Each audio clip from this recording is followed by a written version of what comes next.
ആര്യ, ത്രികോണ മത്സരം തിരുവനന്തപുരം മണ്ഡലത്തിൽ ചില അടിയൊഴുക്കുകൾ സൃഷ്ടിച്ചിട്ടുണ്ട് എന്ന് വേണം മനസ്സിലാക്കാൻ. കാരണം കഴിഞ്ഞ തെരഞ്ഞെടുപ്പിൽ നിന്നെല്ലാം വ്യത്യസ്തമായി നഗരമണ്ഡലങ്ങൾ, അതായത് കഴക്കൂട്ടം, വട്ടിയൂർക്കാവ്, തിരുവനന്തപുരം, നേമം, ഈ മണ്ഡലങ്ങളിൽ അവസാന മണിക്കൂറിൽ പോളിംഗ് കുറഞ്ഞിരിക്കുന്നു എന്നതാണ് താരതമ്യേന. അതായത് ഉയർന്ന പോളിംഗ് ഉള്ളത് പാറശാല, കോവളം, നെയ്യാറ്റിൻകരയിലാണ്.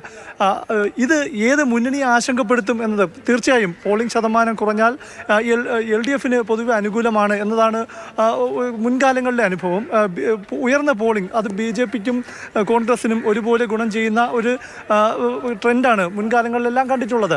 അതായത് ഇത്തവണ ഈ നഗരമണ്ഡലങ്ങളിൽ, പ്രത്യേകിച്ചും BJP എല്ലാം മേൽക്കൈ നേടുന്ന നഗരമണ്ഡലങ്ങളിൽ കഴിഞ്ഞ ലോക്സഭാ തെരഞ്ഞെടുപ്പിൽ മാത്രമാണ് BJPക്ക് നേമം ഒഴികെയുള്ള 3 നഗരമണ്ഡലങ്ങളും പിന്നോട്ട് പോയത്. പക്ഷേ 2014 ലോക്സഭാ തെരഞ്ഞെടുപ്പിൽ തിരുവനന്തപുരം, നേമം, വട്ടിയൂർക്കാവ്, കഴക്കൂട്ടം, ഈ 4 നിയമസഭാ മണ്ഡലങ്ങളും അവർ ലീഡ് ചെയ്ത സ്ഥലങ്ങളാണ്. അവിടെ ഇത്തവണ പോളിംഗ് ശതമാനം കുറവാണ് എന്നതാണ് 5 മണിക്കിലെ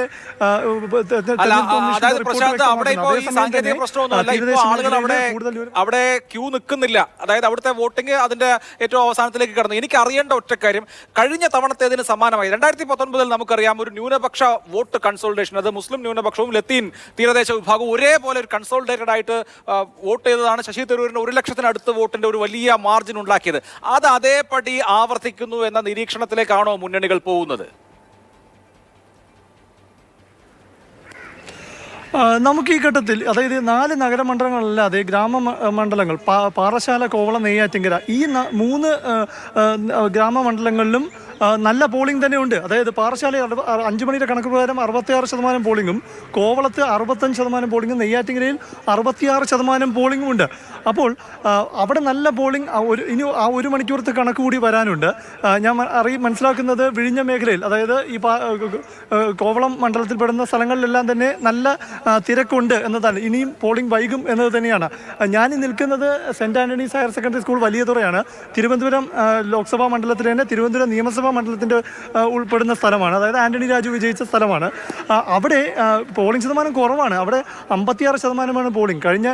നേരത്തെ 4 മണിക്ക് ഞാൻ വരുമ്പോൾ വലിയ നീണ്ട നിര ഉണ്ടായിരുന്നു. ആ നിര ഏകദേശം 2 മണിക്കൂറോളം അതേപടി തന്നെ നിന്നു. പക്ഷേ ഈ 6 മണി സമയത്താകുമ്പോൾ നമ്മളിപ്പോൾ ദൃശ്യങ്ങൾ കാണുന്ന തരത്തിലേക്ക്, അതായത് 6 മണിയോടടുക്കുമ്പോൾ പൂർണ്ണമായും ഇവരെ വോട്ട് ചെയ്ത് കഴിയുന്ന തരത്തിലേക്ക് ഇവിടുത്തെ നിര ഉള്ളൂ. അതായത് പരാതി തിരുവനന്തപുരത്ത് കുറവാണ്. തിരുവനന്തപുരത്ത് ഈ സാങ്കേതിക പ്രശ്നങ്ങൾ, നീണ്ട നിര, ക്യൂ, ആ പരാതി 6 മണി പോളിംഗ് അവസാനിക്കാൻ ഇനി 2 മിനിറ്റ് ഇല്ല. അപ്പം